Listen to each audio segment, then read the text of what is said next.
तो जैसे पोजीशन के चेंज होने के रेट को डिस्क्राइब करने के लिए हमने वेलोसिटी का इस्तेमाल किया था। दोनों चीजें, कितनी स्पीड से, कितनी तेजी से वो चेंज हो रही है पोजीशन और किस डायरेक्शन में हो रही है, हमने वेलोसिटी का इस्तेमाल किया था। वैसे ही वेलोसिटी के रेट, चेंज होने के रेट को डिस्क्राइब करने के लिए हम इस क्वांटिटी का इस्तेमाल करते हैं, एक्सेलरेशन का। लेकिन अनलाइक वेलोसिटी, यहाँ पे एक कंफ्यूजन है कि इस रेट को, इस change, rate of change in velocity को डिस्टेंस के साथ डिस्क्राइब करना चाहिए या टाइम के साथ। वहां ऐसी कोई कंफ्यूजन नहीं थी वेलोसिटी के केस में। डिस्टेंस या फिर change in position upon time ही थी वेलोसिटी, यही पॉसिबल था। Change in distance upon distance करते तो डायमेंशन ही कैंसिल हो जाते, तो वहां कोई कंफ्यूजन नहीं थी। विद टाइम ही वो रेट ऑफ चेंज हम एक्सप्लेन कर सकते थे। यहाँ कंफ्यूजन ये अराइज करती है, एंड इसका सॉल्यूशन साइंटिस्ट को काफी सोचने के बाद मिला था। Through his studies of motion of freely falling object, Galileo concluded that the rate of change of velocity with time is a constant for motion of all objects in free fall, and it is not the rate of change of in velocity with distance, it was not constant. So now as a fact you know कि acceleration rate of change of velocity with time होता है, and इसकी एक constant value होती है जी की, acceleration due to gravity. Free fall object के case में वही एक्ट करता है। इसकी होती है 9.8 मीटर पर सेकेंड स्क्वायर। तो rate of change of velocity with time होता है एक्सेलरेशन, एंड इसी की वैल्यू कांस्टेंट होती है। ये एज अ फैक्ट आप जानते हैं। एंड अल्टरनेटिवली आप याद रख लेंगे कि विद डिस्टेंस एक कांस्टेंट नहीं होगा, तभी तो विद टाइम उसके ओवर प्रेफर किया गया, क्योंकि ये कांस्टेंट वैल्यू सिर्फ विद टाइम के साथ आ रही थी।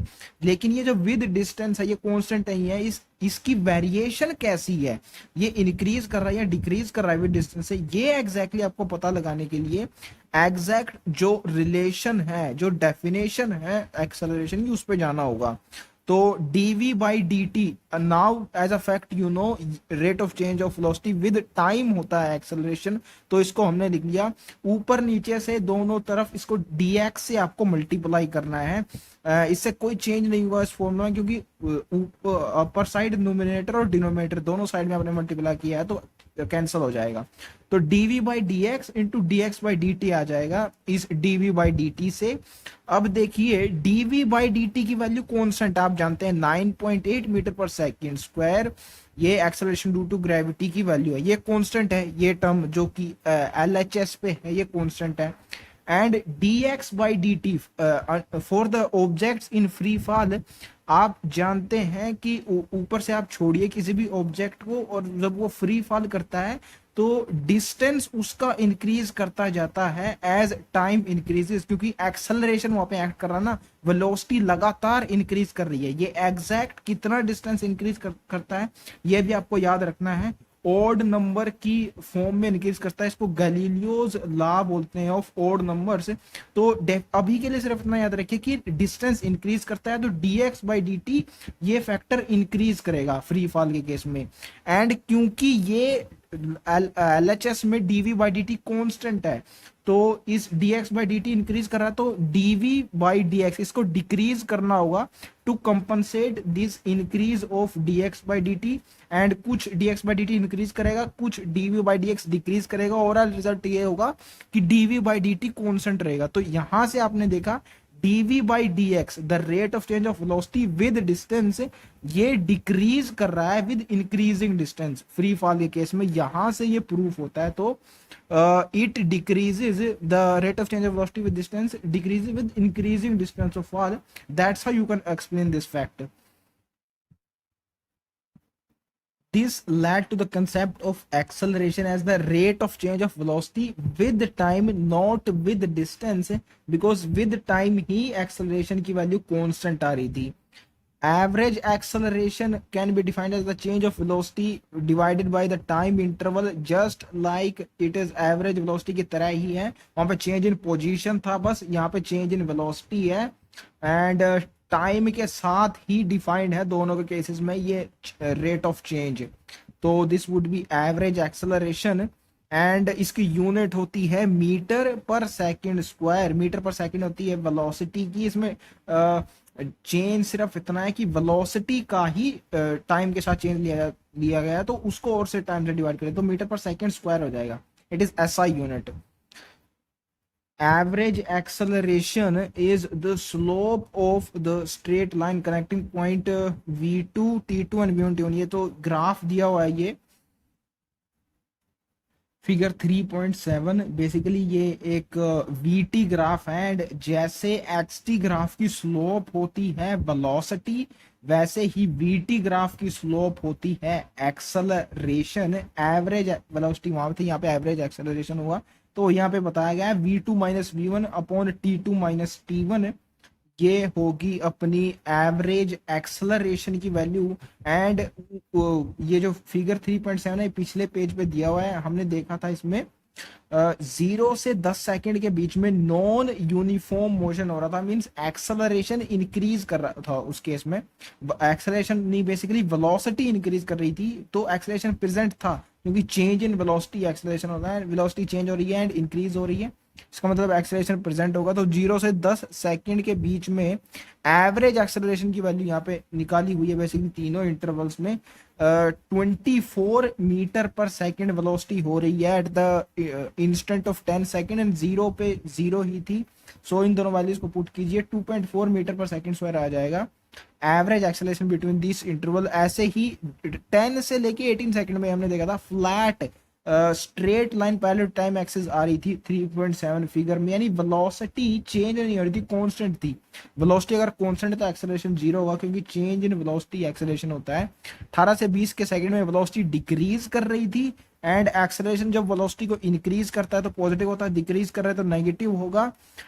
Eight the interval of 20 seconds it was -24 metre per second, तो वैल्यू पुट कीजिए, then you will get acceleration है -12 metre per second square. And ये आप ग्राफ से भी इन्फर आउट कर सकते हैं, आप देख सकते हैं वहां पे आपको स्लोप ऑब्ट्यूज मिलेगी, ऑब्ट्यूज एंगल, तो इससे ऑब्ट्यूज का मतलब होता है नेगेटिव, तो नेगेटिव एक्सेलरेशन हो गया इस केस में। एंड इसी को यहाँ पे acceleration as a function of time graph के रूप में रिप्रेजेंट किया गया है। ये बनाना आना चाहिए डेफिनेटली आपको। 0 से 10 सेकंड के इंटरवल में एक्सेलरेशन इंक्रीज हो रहा है, मैक्सिमम जा रहा है 2.4 सेकंड में, तो मीटर पर सेकंड स्क्वायर, तो वो यहाँ पे डिपिक्ट किया है इन दिस इंटरवल 0 से 10। And then exactly at 10 second ये 0 हो जा रही है वैल्यू अप टू 18 सेकंड, तो वो यहाँ पे straight line parallel time axis दिखाया गया है। 0 acceleration in this interval 10 to 18 second, then the acceleration is in negative direction because velocity को वो डिक्रीज कर रहा है। तो 18 से 20 सेकंड के इंटरवल में नेगेटिव हो गया acceleration -12 metre per second square. ऐसे आप इन्फर आउट कर सकते हैं कि वीटी ग्राफ से ये एक्सेलरेशन टाइम ग्राफ का वेरिएशन क्या होगा। अब इंस्टेंटेनियस एक्सेलरेशन भी वैसे ही डिफाइन किया जाएगा जैसे इंस्टेंटेनियस वेलोसिटी डिफाइन की थी हमने। dx बाई डी टी थी वो, ये होगा dv by d T. Limit again delta T 0 करनी होगी, अप्रोचिंग 0, क्योंकि d ये जो स्मॉल d होता है स्मॉल चेंज को रिप्रेजेंट करता है, तो small change of velocity small interval of time में ही होगा, इसलिए delta t must approach to 0। And slope of the tangent to the VT curve यही होगा अपना इंस्टेंटेनियस एक्सेलरेशन। हमने आपने ध्यान दिया होगा कि जब यह इंस्टेंटेनियस आता है वेलोसिटी या फिर एक्सेलरेशन आएगा, टेंजेंट की हम स्लोप लेते हैं, ये मैंने ऑलरेडी वहां पे एक्सप्लेन किया हुआ था। एवरेज के केस में आसानी से दिख जाते हैं 2 पॉइंट्स, इंस्टेंटेनियस के केस में टेंजेंट हमें लेना पड़ता है। तो वीटी कर्व का टेंजेंट की स्लोप होगी instantaneous acceleration. Acceleration is non uniform over the interval 0 to 10 second. तो ये फिगर 3.7 में गिवन था एंड मैंने आपको बताया था पीछे थ्योरी में ये गिवन नहीं था क्योंकि एक्सेलरेशन इंट्रोड्यूस ही नहीं किया गया था। लेकिन मैंने आपको बता दिया था कि नॉन यूनिफॉर्म यानी एक्सेलरेशन तक चेंज कर रहा है वहां पे, मोशन तो ये नॉन यूनिफॉर्म है ही, यानी वेलोसिटी तो चेंज कर ही रही है, इंक्रीज कर रही है, एक्सेलरेशन भी उस केस में चेंज कर रहा है, means it is non uniform. And rate of change of acceleration ये भी एक क्वांटिटी होती है, इसको जर्क बोलते हैं, अपनी एनसीईआरटी में नहीं गिवन है इसलिए मैं इसकी डिटेल्स नहीं बता रहा। तो डेफिनेटली नॉन यूनिफॉर्म एक्सेलरेशन है in case of 0 to 10 second interval, it is 0 between 10 to 18 second and constant with value -12 metre per second in 18 to 20 seconds। तो ये तीनों ही चीजें हमने पीछे भी ऑलरेडी देख ली थी, कॉन्स्टेंट और वेरिएबल किन रीजन्स में acceleration. when acceleration is uniform obviously it is equal to the average acceleration over that period, and यही सेम लाइन हमने पीछे रिपीट की थी, इंस्टेंटेनियस वेलोसिटी इक्वल होती है एवरेज वेलोसिटी के in case of uniform motion, uniform in case of acceleration it will be equal to average acceleration. वही बात यहाँ पे एक्सेलरेशन की टर्म्स में रिपीट की गई है, क्योंकि सेम है through out the motion uniform acceleration, इसलिए एवरेज एक्सेलरेशन के बराबर होगा। तो ये दो डिफरेंट फॉर्म्स में सेम स्टेटमेंट रिपीट की गई है in the for the case of instantaneous velocity and here the case of acceleration when the motion is uniform. Uniform motion था इंस्टेंटेनियस वेलोसिटी के केस में, यहाँ पे मोशन यूनिफॉर्म नहीं है, एक्सेलरेशन यूनिफॉर्म है, तो मोशन यहाँ पे नॉन यूनिफॉर्म होगा, एक्सेलरेशन यूनिफॉर्म है। Since velocity is a quantity having both magnitude and direction, change in velocity which is acceleration it must also have either और बोथ ऑफ दीज फैक्टर्स। तो magnitude या तो direction या फिर दोनों के दोनों अगर चेंज हो जाएं, कोई भी चेंज हो रहा है इनमें से, तो there will be acceleration. Acceleration therefore may result from change in speed which is magnitude of velocity, a change in direction और चेंज इन बोथ, तो तीनों में से कुछ भी हो जाए तो there will be an acceleration. And just like velocity it can also have a positive, negative and zero value, क्योंकि चेंज इन वेलोसिटी ही होता है। एंड पीछे मैंने आपको दिखाया कि जिस केस में वेलोसिटी इंक्रीज कर रही थी तो एक्सेलरेशन पॉजिटिव था, जहां वेलोसिटी जीरो थी यानी चेंज इन वेलोसिटी मतलब कांस्टेंट थी, चेंज इन वेलोसिटी जीरो, तो एक्सेलरेशन केस में जीरो होना था। और जहां पे नेगेटिव थी स्लोप, नेगेटिव डायरेक्शन में इंक्रीज कर बेसिकली डिक्रीज कर रही थी वेलोसिटी, तो वहां पे नेगेटिव था एक्सेलरेशन। यूजुअली ऐसा कोई डायरेक्ट रिलेशन नहीं होता for the sign of acceleration with the velocity increasing और डिक्रीजिंग, इनमें ऐसा कोई रिलेशन नहीं है जनरली। एंड ये बहुत ब्यूटीफुली एक्सप्लेन किया गया है इस चैप्टर के एंडिंग में, जहाँ पे पॉइंट्स टू पॉन्डर दिए हुए हैं। यहाँ पे ऐसा कोइंसिडेंटली हमें देखने को मिल गया, पॉजिटिव और नेगेटिव और zero value of and sign of acceleration with increasing और डिक्रीजिंग स्पीड। इन जनरल ऐसा कोई रूल नहीं होता, ये बहुत अच्छे तरीके से वहां पे एक्सप्लेन किया गया है। Although acceleration can also vary with time, in this chapter will be restricted to the cases motion with constant acceleration। वही मैं आपको बता रहा था, rate of change of acceleration with time इसको जर्क बोलते हैं, लेकिन इस चैप्टर में छोड़िए mechanics and in entire mechanics you will get nowhere the use of jerk, rate of change of acceleration with time, इसलिए हम उसके बारे में बात नहीं करेंगे। कांस्टेंट एक्सेलरेशन इसी यही मेन थीम है इस चैप्टर की, यूनिफॉर्मली एक्सेलरेटेड मोशन यानी कांस्टेंट एक्सेलरेशन के साथ जो मोशन होता है उसके अंडर तीन काइनेमेटिक इक्वेशन यहाँ पे डिराइव की जाएंगी, एंड उन्हीं के बेसिस पे मेजरली क्वेश्चन आते हैं इस चैप्टर से, मोशन इन स्ट्रेट लाइन या मोशन इन वन डायमेंशन। तो जो पहला इक्वेशन आती है यूनिफॉर्मली एक्सेलरेटेड मोशन की, it is v is equal to u plus at, and ये डिराइव होती है from the definition of average acceleration. Let's say हम मोशन कंसीडर कर रहे हैं from t is equal to 0 to time when time is equal to small t, तो initially उसकी velocity v not मान लेते हैं और t टाइम पे वेलोसिटी हो जाएगी v स्मॉल v। तो एवरेज एक्सेलरेशन होता है change in velocity upon change in time, initial time zero था तो v minus v naught upon t minus zero हो गया। यहां से v the final velocity is coming out to be v naught which is initial velocity plus 80 acceleration into time and a here, ध्यान रखिए कहां से डिराइव कर रहे हैं, ये एवरेज एक्सेलरेशन आपको ध्यान रखनी है, ये वैल्यू शुरुआत ही हम कर रहे हैं एवरेज एक्सेलरेशन से डिराइव करने की, द फर्स्ट इक्वेशन। तो इसी तरीके से दूसरी इक्वेशंस भी हैं यूनिफॉर्मली एक्सेलरेटेड मोशन की दो, वो भी हम ऐसे ही डिराइव करेंगे। इसका एक और दूसरा तरीका भी है कैलकुलस का, डेरिवेशन का, वो हम नहीं देखेंगे चैप्टर में, वो बोर्ड्स के लिए इंपॉर्टेंट है, डेरिवेशन नीट में आपसे पूछे नहीं जाते। एंड इस इनिशियल वेलोसिटी v नॉट को हम यूजुअली u के साथ रिप्रेजेंट करते हैं, इसलिए मैं आपको बोला था v is equals to u plus 80। ये होती है first kinematic equation for uniformly accelerated motion. And position time graph आपको यहाँ पे गिवन है for positive, negative and zero acceleration. ये बहुत इंपॉर्टेंट है, आपको रिलेशन पता होना चाहिए एक्सटी ग्राफ का एक्सेलरेशन के साथ। पॉजिटिव, नेगेटिव और जीरो एक्सेलरेशन आपको पहचानना आना चाहिए। देखिए जीरो एक्सेलरेशन पहचानना बहुत आसान है। एक्सटी ग्राफ अगर एक कांस्टेंट स्लोप दे रहा है आपको जिसका एंगल चेंज नहीं हो रहा, तो एक्सटी ग्राफ की स्लोप होती है वेलोसिटी, और वेलोसिटी अगर चेंज नहीं हो रही है तो एक्सेलरेशन जीरो है।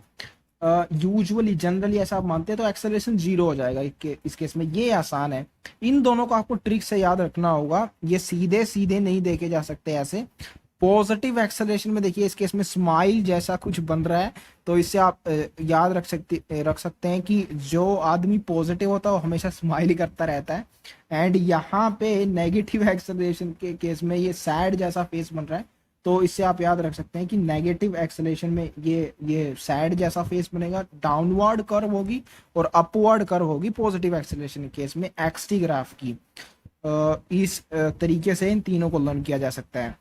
अब फिगर 3.10 है, यहाँ पे 4 आपको ग्राफ्स दिए हुए हैं and for definitely for different situations VT graph है ये for the motion of constant acceleration in the following cases और सिचुएशंस। तो पहली है पॉजिटिव डायरेक्शन में जा रहा है object and with a positive acceleration. Basically इस फिगर के डिस्क्रिप्शन में भी आपको ये सारे केसेस मिल जाएंगे। ए में है positive direction positive acceleration, B में negative positive direction with negative acceleration, C में negative direction with negative acceleration and D case थोड़ा सा कॉम्प्लिकेटेड है, इसको ऊपर से देख लेंगे, पहले तीनों को समझ लेते हैं इनको। तो डायरेक्शन देखना मोशन ऑफ ऑब्जेक्ट की यहाँ पे बहुत आसान है। जो ओरिजिन से ऊपर है, जीरो से जो ऊपर है डायरेक्शन, वो पॉजिटिव होगा, जीरो से नीचे वो नेगेटिव होगा, तो डायरेक्शन में कोई दिक्कत नहीं होनी चाहिए आपको। स्लोप होती है VT ग्राफ की एक्सेलरेशन, अगर स्लोप ऑब्ट्यूज आ रही है तो होगा नेगेटिव एक्सेलरेशन, एक्यूट आ रही है तो होगा पॉजिटिव एक्सेलरेशन। इस केस में देखिए पहले में स्लोप आपको एक्यूट दिख रही है तो यहाँ पे पॉजिटिव एक्सेलरेशन होगा एंड डायरेक्शन तो पॉजिटिव है ही। सेकंड केस में आप देख पा रहे हैं एंगल बन रहा है ऑब्ट्यूज, तो एक्सेलरेशन नेगेटिव होगा लेकिन डायरेक्शन स्टिल पॉजिटिव है क्योंकि ये जीरो से ऊपर है और हाँ जीरो से ऊपर है, बस यही क्राइटेरिया है एक पॉजिटिव डायरेक्शन का। सी केस में डायरेक्शन नेगेटिव है, साफ दिख रहा है, जीरो से नीचे है एंड यहाँ पे स्लोप आपको दिख रही है ऑब्ट्यूज, तो नेगेटिव एक्सेलरेशन होगा। एंड इन डी केस यहाँ पे डायरेक्शन चेंज हो रहा है, अब देख लेते हैं इसका। An object moving in positive direction till time t1, हमने देख लिया ओरिजिन से ऊपर टाइम t1 तक, then turns back with same negative acceleration. For example motion of the car from point O to point Q in figure 3.1 till time t1 with decreasing speed. देखिए यहाँ पे भी नेगेटिव एक्सेलरेशन है तो speed decrease कर रही है, लेकिन ये सिर्फ कोइंसिडेंटली हुआ है, हमेशा ऐसा नहीं होता है।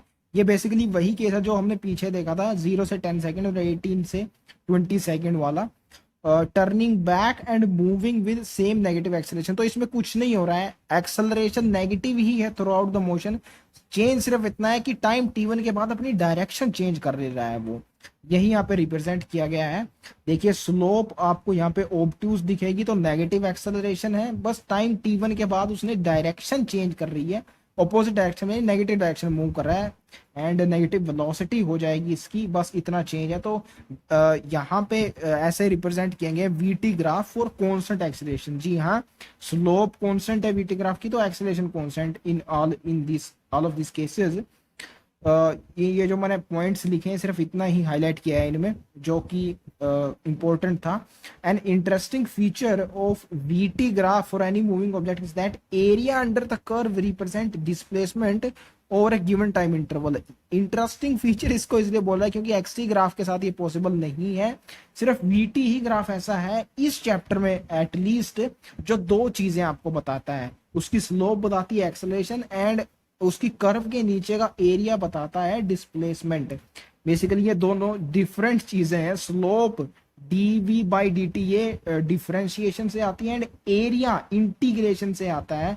थोड़ा एरिया को इंटीग्रेट करके सारा एरिया फाइंड कर लिया जाता है। तो डिफरेंट चीजें हैं इस केस में, क्योंकि पॉसिबल है ये वेलोसिटी का डीवी का इंटीग्रेशन करके आप डिस्प्लेसमेंट निकाल सकते हैं, उसका डिफरेंशिएशन करके एक्सेलरेशन निकाल सकते हैं। इसलिए दोनों चीजें इस वीटी ग्राफ से पॉसिबल हो पाई है।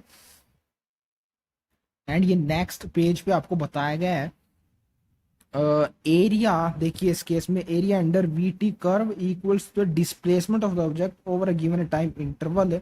एंड स्लोप देखिए यहाँ पे 0 दिख रही है आपको, तो एक्सेलरेशन तो यहाँ पे 0 होगा।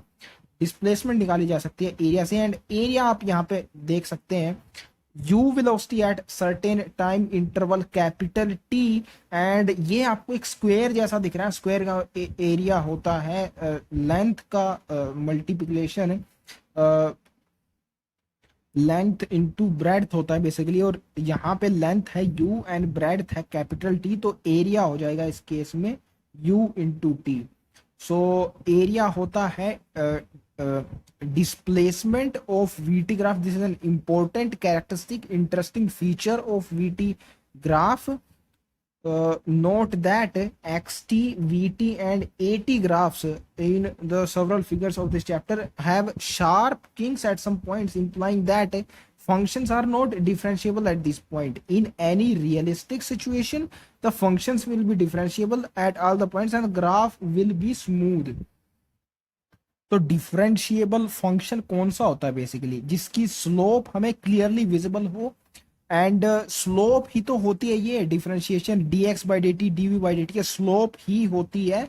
एंड क्योंकि इन पॉइंट्स पे आपको शार्प किंक्स दिखाई दे रहे हैं, यानी स्लोप क्लियरली आइडेंटिफाई नहीं कर सकते आप उसका एंगल, तो in that's how we can say these functions are not differentiable, क्योंकि स्लोप ही होती है डिफरेंशिएशन। एंड ये सिचुएशंस अज्यूम की गई हैं आपको मोशन समझाने के लिए। In any realistic situation functions will be differentiable and graphs will be smooth. Differentiable का मतलब यही होता है कि किंग्स आपको वहां पे देखने को मिलेंगे नहीं, एब्रप्ट चेंजेस नहीं होंगे, स्मूथ ग्राफ होगा किसी भी रियलिस्टिक सिचुएशन में। जितने भी इस चैप्टर में आपको सिचुएशन दी गई है उनका कोई मतलब नहीं है कि वो रियल ही हो, रियल वर्ल्ड में हो। जो भी रियल वर्ल्ड में होगी सिचुएशन डिफरेंशिएबल ग्राफ के साथ वो होगी, ये आपको ध्यान रखना है। मैंने थोड़ा सा टाइम लगाया इसको समझाने में। शार्प किंग्स का मतलब क्या होता है? The points where slope is not clearly visible and hence not differentiable. What this means physically is that acceleration and velocity cannot change values abruptly at an instant. Changes are always continuous, and this line can be understood in light of the previous line that we have learned for instantaneous velocity. Average velocity के बराबर उसको मान सकते हैं आप।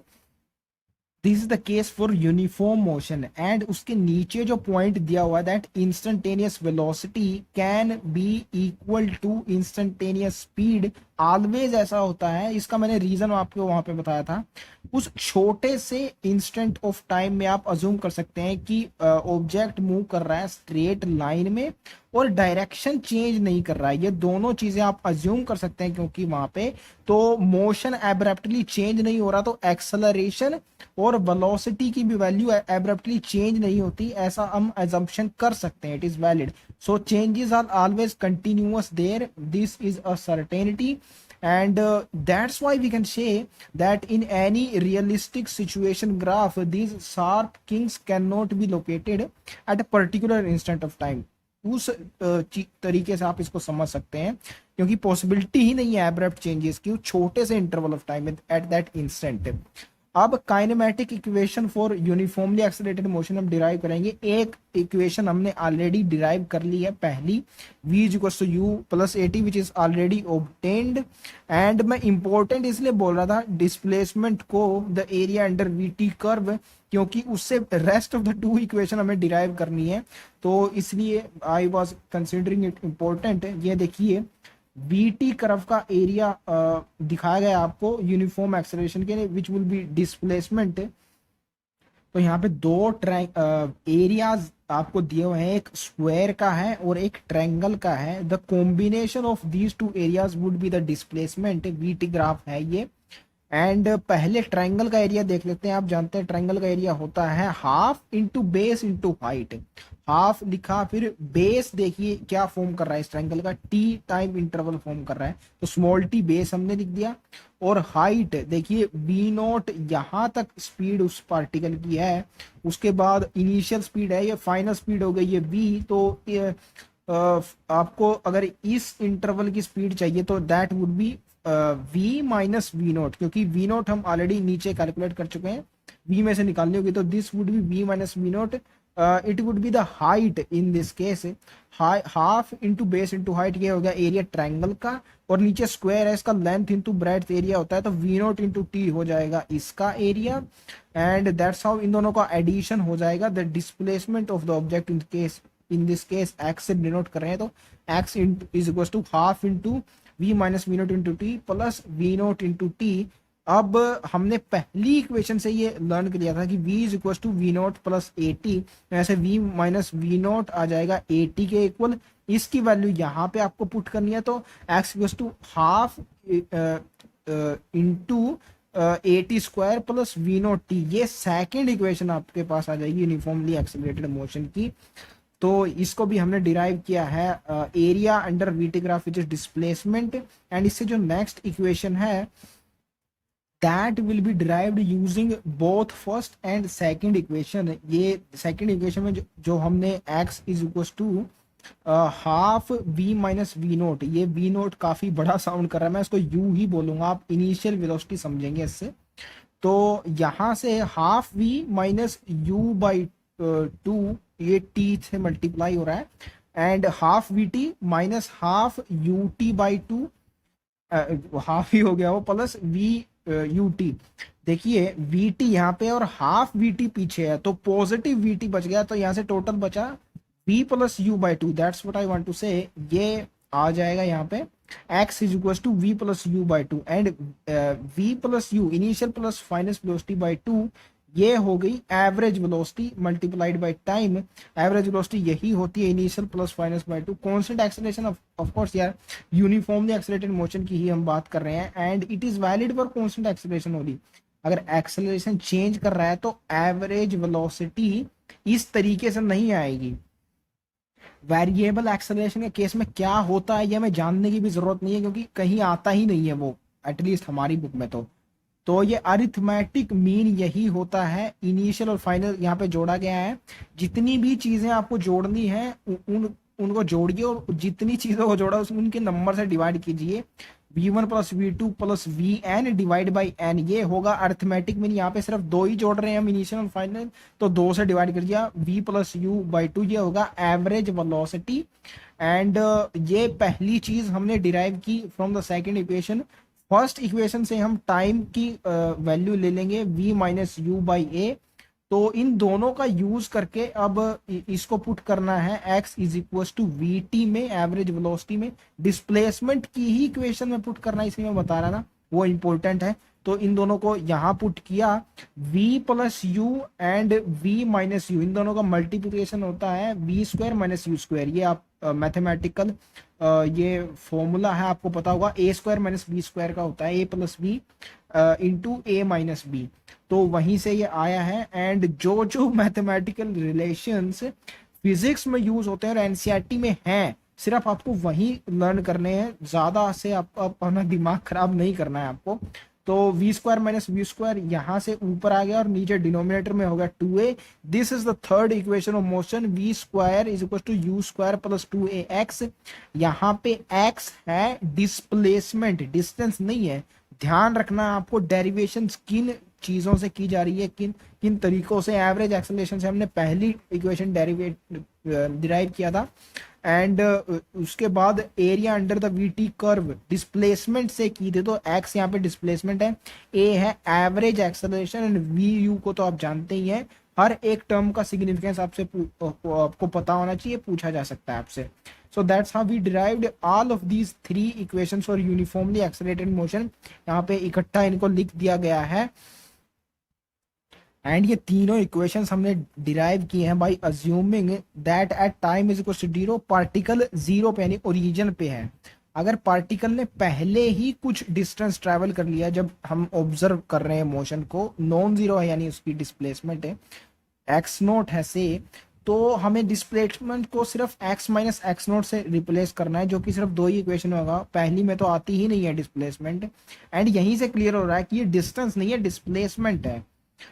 X minus x note यानी final minus initial displacement ही होती है। पाथ लेंथ यानी डिस्टेंस होता है, तो ऐड करना होता है, इसको सब्सट्रैक्ट करना पड़ रहा है। एंड इसी से क्लियर हो रहा है कि वीटी ग्राफ का एरिया डिस्टेंस नहीं होता, डिस्प्लेसमेंट होता है, क्योंकि वेलोसिटी है ना, वेलोसिटी डिस्प्लेसमेंट से ही डिफाइन होती है। तो वही यहाँ पे किया गया है, एक्स नोट यानी इनिशियल पोजीशन ऐड कर दी गई है सेकंड इक्वेशन में, और x minus x note final minus initial displacement कर दी है थर्ड इक्वेशन में। अब ये जो एग्जांपल 3.3 है, इसमें आपको बोल रहा है कि obtain equations for uniformly accelerated motion using the method of calculus.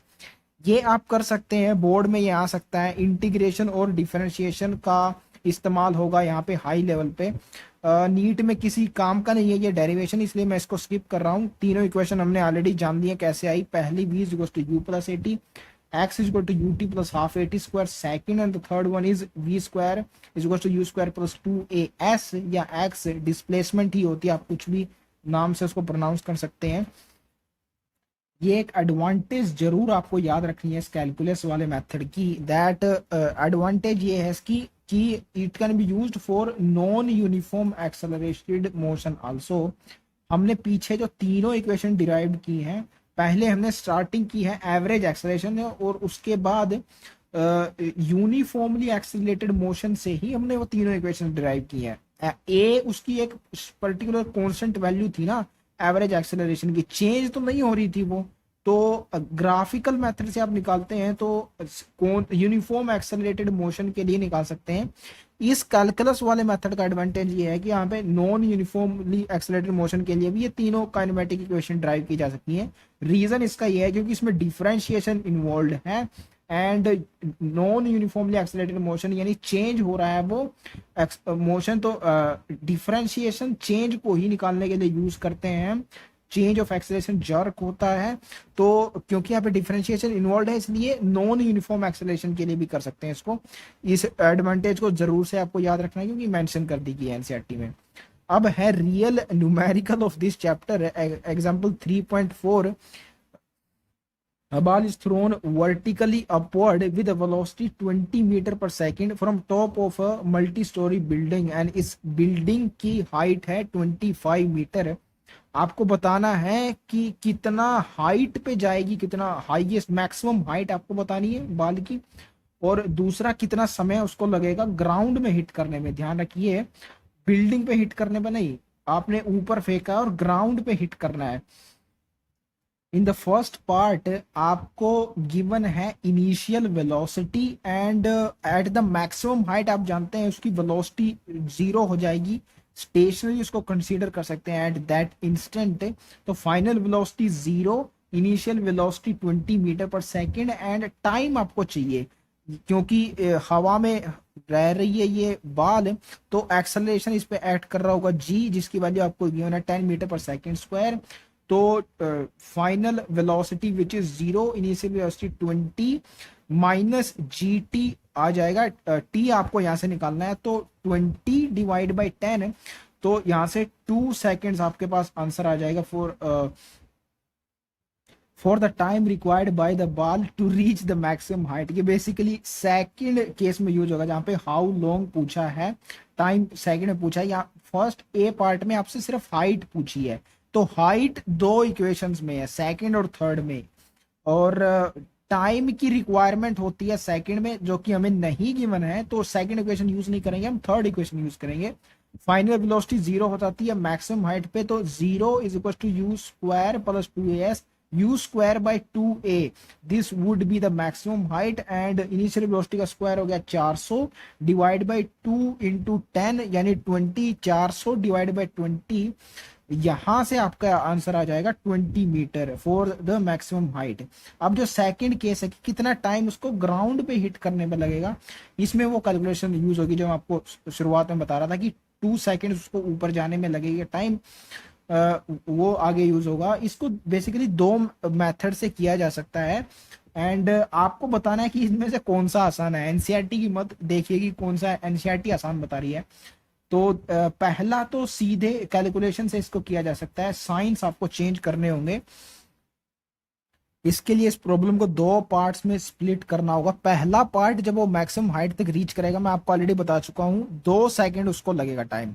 अब मैक्सिमम हाइट से ग्राउंड तक उसको गिरना है। टोटल डिस्टेंस आप जानते हैं 25 मीटर पे ऑलरेडी थी वो बिल्डिंग पे, ऊपर 20 मीटर और ट्रेवल कर लिया उसने, टोटल हो गया 45 मीटर।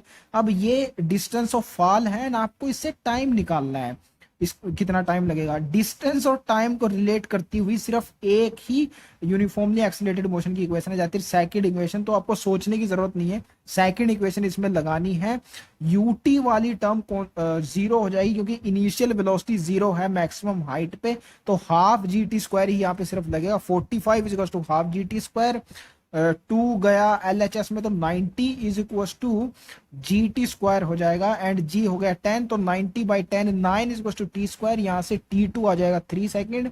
तो टोटल टाइम इंटरवल हो गया, ऊपर जाने का 2, नीचे आने का 3 सेकेंड, तो 5 सेकेंड इसको लगे टोटल इस मोशन को कंप्लीट करने में। ये एक तरीका है काइनेमेटिक इक्वेशंस का, जहां पे दो पार्ट में आपको स्प्लिट करनी होगी प्रॉब्लम। सेकंड मेथड में आपको दो पार्ट में स्प्लिट नहीं करनी है। इनिशियल और फाइनल पोजीशंस आपको पता है, इनिशियली वो 25 मीटर पे है जमीन से, और फाइनली जमीन पे जाएगी। अगर ये आपको दोनों चीजें पता है तो ये मेथड आप यूज कर सकते हैं। Here y naught is denoting the initial distance, जो कि एक्स नोट से डिनोट किया था पीछे, एंड इनिशियल वेलोसिटी आप जानते हैं 20 मीटर पर सेकेंड।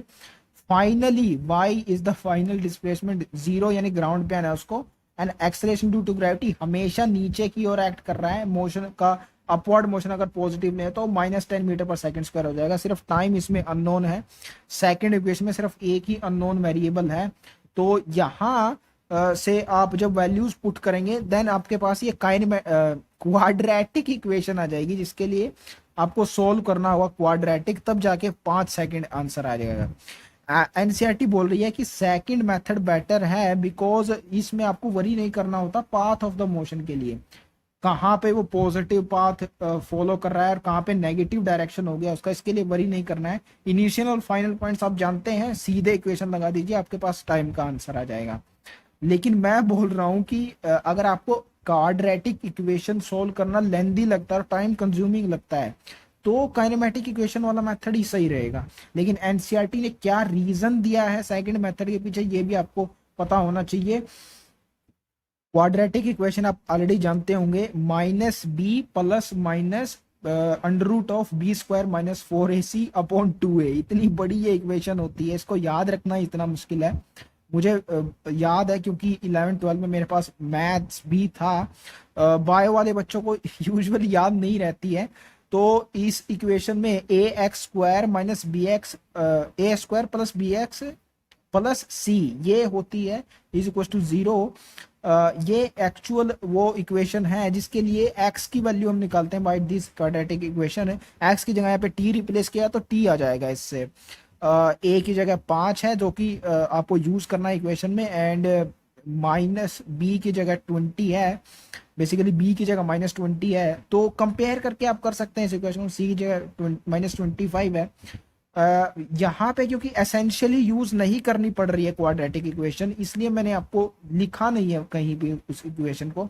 जहां इसके बिना काम ही नहीं चलेगा, अगर एनसीईआरटी में कोई जगह ऐसी आई तो डेफिनेटली मैं उस फॉर्मूला को भी यहाँ पे मेंशन करूंगा। मेरा सबसे ज्यादा जोर इसी बात पर रहता है कि आपको सिर्फ उतनी ही चीजें बताई जाएं जितनी एसेंशियल है, जिनके बिना काम ही नहीं चल सकता। आपका एक भी सेकंड वेस्ट हो ये मुझे बिल्कुल भी पसंद नहीं होगा।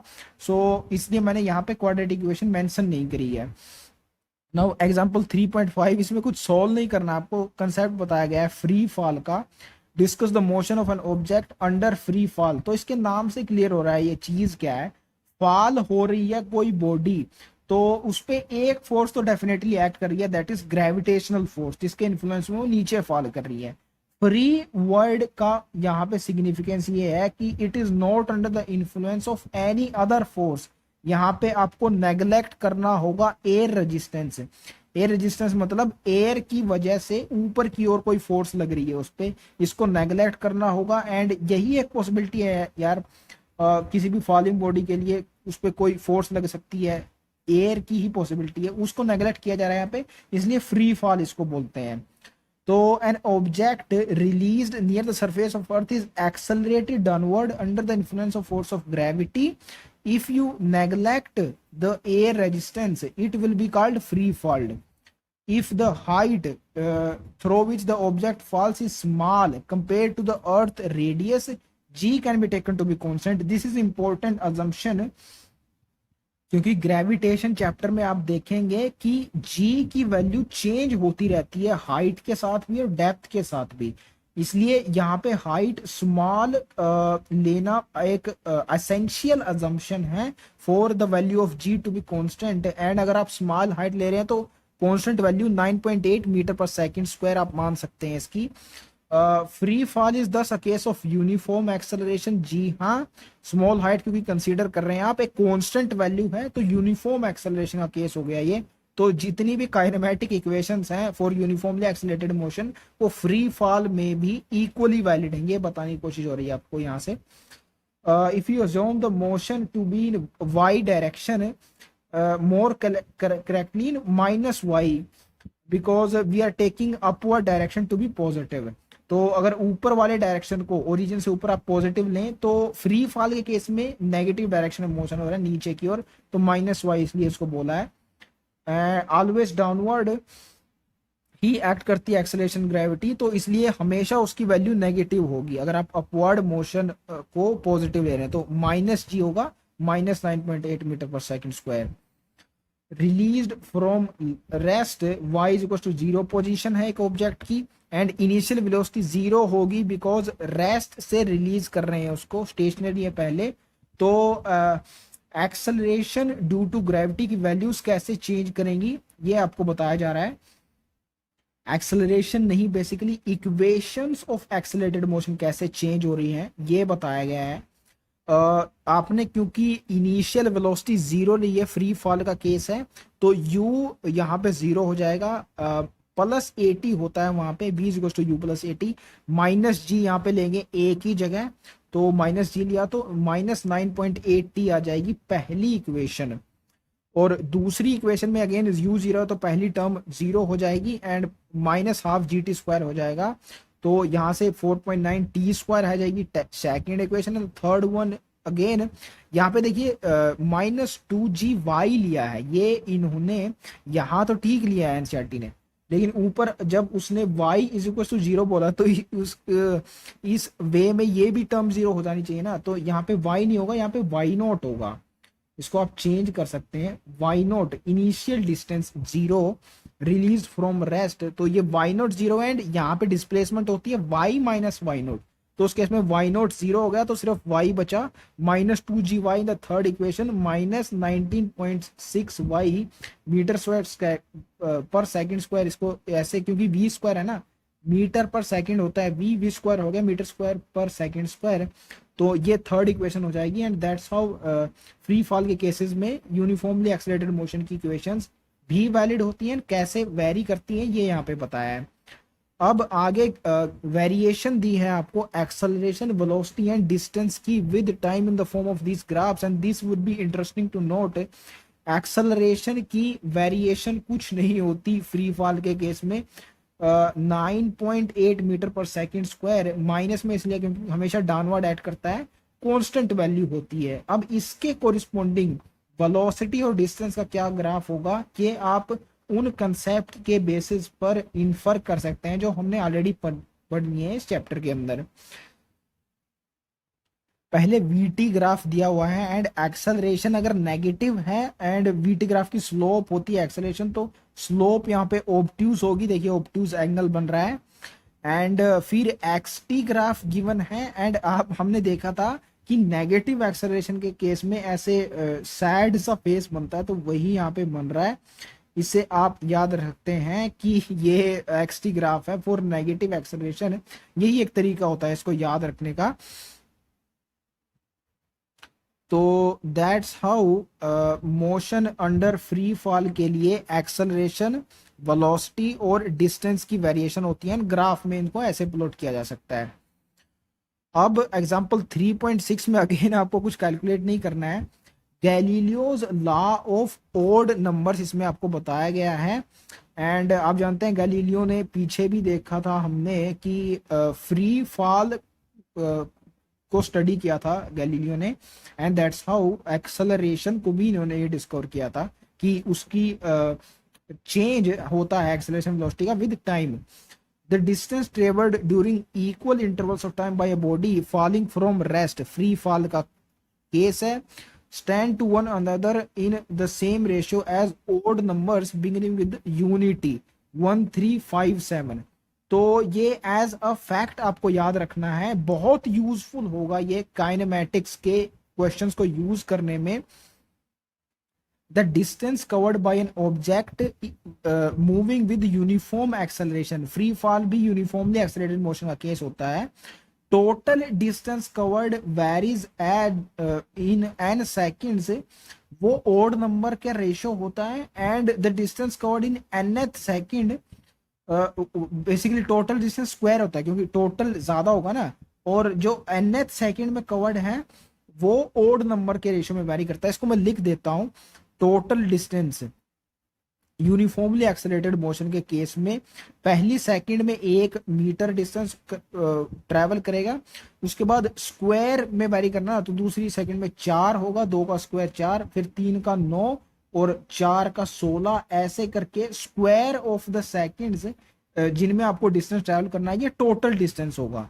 और डिस्टेंस कवर्ड इन nth सेकंड, जैसे पहली सेकंड में डिस्टेंस कवर होगा 1 मीटर, दूसरी में 3 मीटर, तीसरे में 5 and then 7 and then so on. Basically ये मीटर्स में नहीं होता जैसा कि मैं आपको बता रहा हूं, ये रेशियोज होते हैं। nth सेकंड में distance covered under uniformly accelerated motion odd number के रेशियो में होता है, और टोटल डिस्टेंस कवर्ड स्क्वायर के रेशियो में होता है। ये मीटर के अंदर आ सकते हैं based on numerical, based on the situation of the question, लेकिन इन जनरल आप याद रखें क्योंकि एनसीईआरटी में यही गिवन है। they differ as the ratio, same ratio as the odd number, ratio होता है 1:3:5:7 nth सेकंड में क्रेडिट डिस्टेंस का, और total distance square of the time होता है जिसमें सेकंड में आपको डिस्टेंस, इन सेकंड्स में डिस्टेंस बताना है। तो ये एक इंपॉर्टेंट ऑब्जर्वेशन, आप इसको डेफिनेटली याद रख सकते हैं, काफी जगह यूज होती है क्वेश्चन में ये काइनेमेटिक्स में। And talking about this example, तो यहाँ पे आगे आपको प्रूफ दिया गया है for Galileo's law of odd number. Distance covered in time interval की यहाँ पे बात हो रही है। डिस्टेंस और टाइम के लिए सिर्फ एक ही इक्वेशन है यूनिफॉर्मली एक्सेलरेटेड मोशन में, second equation s equal to ut plus half a t square. Free fall का केस है क्योंकि इनिशियल वेलोसिटी 0 होगी तो पहली टर्म 0 होगी, तो s is equal to minus gt square, सिर्फ यही बताया। एंड यहाँ पे आप टाइम की वैल्यू पुट कर के देख लीजिए, 1 second, 2 second and then 3 second, आपको ओड नंबर का रेशियो मिल जाएगा डिस्टेंसेस का। तो प्रूफ बहुत आसान है इसका, कोई ज्यादा रॉकेट साइंस नहीं है इसमें। डिस्टेंसेस ट्रेवल्ड ओड नंबर के रेशियो में होंगे, तो this is Galileo's law of odd numbers. And इसकी प्रैक्टिकल एप्लीकेशन जरूर आपको याद रखनी है।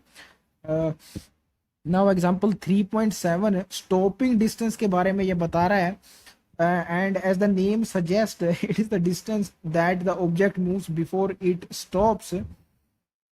एंड लास्ट में आपसे इसमें सिर्फ इतना ही बोल रहा है कि डिराइव करना है stopping distance in terms of initial velocity and acceleration. Distance आपको बताना है इनिशियल वेलोसिटी और एक्सेलरेशन की टर्म्स में।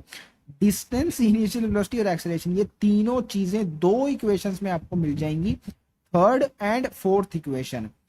और थर्ड इक्वेशन में क्योंकि टाइम भी इन्वॉल्व है, यहाँ पे कहीं भी टाइम का जिक्र नहीं आता है, तो सेकंड, बेसिकली सेकंड में टाइम आता है, और थर्ड में नहीं आता, यहाँ पे नहीं बताया टाइम, तो थर्ड इक्वेशन इसलिए हम यहाँ पे यूज करेंगे v square is equal to u square plus 2as या x, कुछ भी बोल दीजिए इसको। स्टॉपिंग डिस्टेंस आपको बताना है, यानी फाइनल वेलोसिटी जीरो होनी है इसकी, v is equal to zero. सिर्फ u बची तो यू स्क्वायर अपॉन 2a इसका आंसर आ जाएगा, माइनस क्योंकि डीसेलरेशन हो रहा है यहाँ पे, क्योंकि स्टॉप करने से पहले उस ऑब्जेक्ट की वेलोसिटी डिक्रीज होगी ना, एंड डिक्रीज जब होती है वेलोसिटी तो यूजुअली इसको एक्सेलरेशन का साइन नेगेटिव हम लेते हैं, नेगेटिव एक्सेलरेशन को डीसेलरेशन बोलते हैं, यहाँ पे बता भी दी गया है। Thus, the stopping distance is proportional to the square of the initial velocity। ये समझ में भी आता है, यूजुअली प्रैक्टिकली आप समझ सकते हैं इसको। अगर इनिशियली बहुत तेजी से वो व्हीकल या ऑब्जेक्ट भाग रहा है तो उसको रोकने के लिए जब आप ब्रेक्स अप्लाई करेंगे तो जो रुकेगा वो जिस डिस्टेंस से पहले, stopping distance will also be more in that case. And ये जो टेबल 3.2 दी है यहाँ पे, ये सिर्फ Galileo's law of odd numbers को एक्सप्लेन करने के लिए, देखिए यहाँ पे ओड नंबर का रेशियो दिया आपको, and minus GT square, half GT square से ये आता है, doubling the initial velocity increase the stopping distance by a factor of 4 for the same deceleration. जी हाँ, डीसेलेरेशन यानी नेगेटिव एक्सेलरेशन को कांस्टेंट रखते हुए, जो कि डिनोमिनेटर में आता है। अगर आप डबल कर रहे हैं वेलोसिटी को तो स्टॉपिंग डिस्टेंस 4 टाइम्स हो जाएगा, क्योंकि स्क्वायर के प्रोपोर्शनल होता है। It is quite obvious. यहाँ पे सिर्फ कुछ वैल्यूज दी हुई हैं आपको। Stopping distance is an important factor in considered in setting speed limits, for example in school zones. This is an important practical application of the stopping distance. आपको पता होनी चाहिए ये स्टॉपिंग डिस्टेंस, क्योंकि स्पीड के डायरेक्टली प्रोपोर्शनल होता है। तो स्कूल जोन के आसपास जो स्पीड ब्रेकर्स होते हैं उन पे कितनी स्पीड लिमिट होनी चाहिए उन ब्रेकर के आसपास, ये पता लगाया जा सकता है। The stopping distance from that breaker, and that is the application of stopping distance. Practical application important है, ये आप ध्यान रख सकते हैं। उसके बाद एग्जांपल 3.8 में रिएक्शन टाइम इंट्रोड्यूस किया गया है आपसे। ये कुछ नहीं होता, it is the time interval जिसमें आपके सामने कोई इंसिडेंट होता है और उसको ऑब्जर्व करने में, थिंक करने में और उसमें एक्ट करने में आप जितना टाइम यूज करते हैं उसी को रिएक्शन टाइम बोलते हैं। ये किन फैक्टर्स पे डिपेंड करता है ये आपसे नहीं पूछा जाएगा, क्योंकि ये कोई मेजरेबल क्वांटिटी नहीं है फिजिक्स में। यहाँ टाइम उसी तरीके से यूज होगा जो टाइम यूनिफॉर्मली एक्सेलरेटेड मोशन की जो काइनेमेटिक इक्वेशन है उनमें था, सिर्फ उतना सिग्निफिकेंस है यहाँ पे टाइम का। देखिए जैसे इस एग्जांपल में आपसे पूछा है, डिस्टेंस ट्रैवल कर रहा है कोई एक रूलर, इस बंदे ने छोड़ा है फ्रेंड्स हैंड ने, और ये डिस्टेंस इतना ट्रैवल कर रहा है। आपसे रिएक्शन टाइम इस केस में पूछा है। देखो उसने छोड़ा है उस रूलर को, तो फ्री फॉल का ये केस हो गया, यूनिफॉर्मली एक्सेलरेटेड मोशन का केस हो गया, तो इसमें वो काइनेमेटिक इक्वेशंस लगेंगी एंड उसी से आप ये टाइम निकाल सकते हैं। तो रिएक्शन टाइम का यूनिकनेस यहाँ पे कुछ बची नहीं, काइनेमेटिक इक्वेशन वाला ही टाइम हो गया ये। तो इनिशियल वेलोसिटी जीरो है क्योंकि फ्री फॉल का केस है, एंड फॉलिंग डिस्टेंस आपको गिवन है और टाइम निकालना है। डिस्टेंस और टाइम का रिलेशन अगेन मैं तीसरी बार आपको बता चुका हूँ, सिर्फ एक ही काइनेमेटिक इक्वेशन में, सेकंड में s equal to u t plus half a t square. Initial velocity यहाँ पे जीरो है तो ये यूटी वाली टर्म जीरो हो गई। Half g t square is equal to s, यहाँ से 2s अपॉन जी, इसका अंडर रूट आ जाएगा, टी टाइम रिएक्शन टाइम यहाँ से आ जाएगा 2d under root of 2d/g and d 21 centimeter, इसको मीटर में कन्वर्ट कीजिए 0.21 आ जाएगा। 9.8 मीटर पर सेकंड स्क्वायर ये एक्सेलरेशन ड्यू टू ग्रेविटी की वैल्यू होती है, आप जानते ही हैं। तो यहाँ से time period, the reaction time is coming to be 0.2 seconds. And अगर आप इसकी एग्जैक्ट कैलकुलेशन जानना चाहें तो कुछ ऐसे हो सकती है, 2 × 0.21, ये आप मल्टीप्लीकेशन कीजिए तो 0.42 आ जाएगा। यहाँ से 21 दूनी 42 होता है ना, तो इसको हम लिख सकते हैं 42 × 10⁻²। नीचे है 9.8, इसको ऑलमोस्ट 10 मान लेते हैं, तो 10 से 40 गया 4 से, 4 × 10⁻², 4 अंडर रूट से बाहर आया तो 2 हो गया, 10⁻², और 10⁻1 हो गया, 2 × 10⁻1 ये हो गया 0.2। तो ऐसे आप इस आंसर तक पहुंच सकते हैं।